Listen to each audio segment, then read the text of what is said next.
Hi, I'm Scott Simmerman, and I want to share some ideas about improving workplace performance results.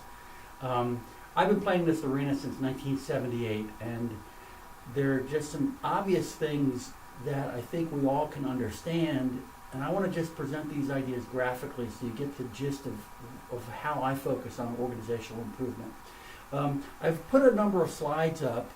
I'll show you sequentially. The first slide is a slide of the normal curve of performance. It shows the number of people and it shows performance from low to high.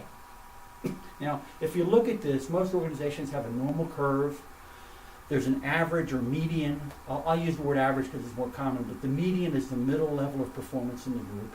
And there's high performers and there's low performers. If you want to improve performance, you're not going to get a whole lot more from the high performers since they're already performing at a high level. But if you look at the average, if you can do some things that take the average performers, the bulk of the people that are in your organization, and push that average score forward a little bit, you shift the curve and tremendous performance improvements occur. Now, there's a lot of dynamics that affect that push. I mean, it sounds real simple, but it's not. One of the dynamics, excuse me, is the poor performer at the bottom end.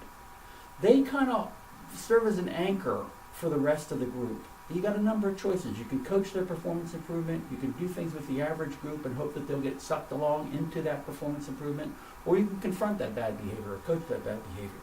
You have choices. But the idea is to identify the behaviors of the top performers and get the average performers to understand that they could choose to do things differently. Now, if we do that, we can move that whole curve forward. You can see the difference in this graph about what that looks like from a results standpoint.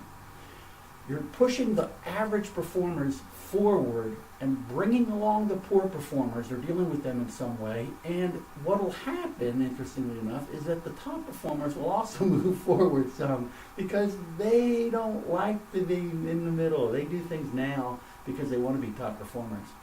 So the key is simple. Identify the things that the top performers are doing differently and get more of the people to make the choices to do the same kinds of things. So I hope you find this interesting. There's a lot of other things that plunk in here, like the concept of flow, the concept of best practices, the concept of square wheels to round wheels, leadership, coaching, engagement.